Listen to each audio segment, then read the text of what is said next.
Magandang hapon guys. Nandito ako ngayon sa trabaho. Grabe po yung bagyo ngayon, no? Kitang-kita nyo po yung lakas. Yan po yan, dito po yan sa may beach. Iba na po yung kulay ng dagat. Kulay brown na. Ang lalaki po ng alon. Ang dumi na po. Puro lumot na po halos karamihan dito. Gawa po sa bagyo yan. Kita nyo po yung alon, ang lalaki oh. Dito po sa nasok po, dito sa terasas po. Lalaki. Aspan po ng hangin. Po, kahit may bagyo, may bisita pa din doon. Hindi nila may enjoy yung summer day nila. Laki ng mga alon. Nakita po, ayan po. Meron pa po isang guest dito. Homeowners po yan, yan. Hop, tumalon pa po siya. Ayan po. Kasama ko po yan, nagmo-model siya. Para lang pong... Ayan po. Grabe, lalaki po talaga.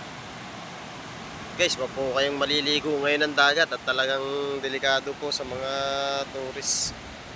Ang laki po. Ito, ini-enjoy pa niya yung laki ng alon.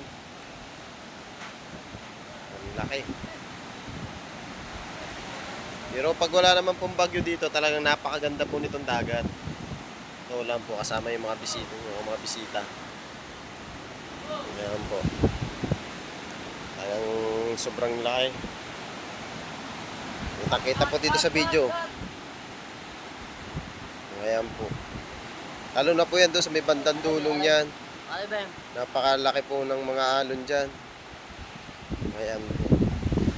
Talagang lakas po ng hangin. Buti nga po wala pong ulan ngayon. Pero yung mga bisita pong yun sa dulo oh. Kakasal ba yun, pre? Sila po yung nakasit na ikakasal dito. Kaso lang po yung venue nila talaga pong hindi sumang-ayon po sa panahon. Gawa ho inabot ang bagyo. Halos sarado po dito yung mga tindahan na inuutangan po namin. Wala po kaming makakuhanan ngayon. Gawa ng ubos na po yung mga sahod namin. Pagdating pa lang po ng Lunes, talagang bayad utang lang po lahat. Wala pong natitira, may matira man po eh. Pambaon lang po sa mga anak namin. Isang balance pa. Ayun po. Ayun po, bihin po namin yung pumasok. Isang balance pa no. Ayun po, may balance pa. Ayun po yung ikinakasal na gaano po sila. Ano bang tawag dito yung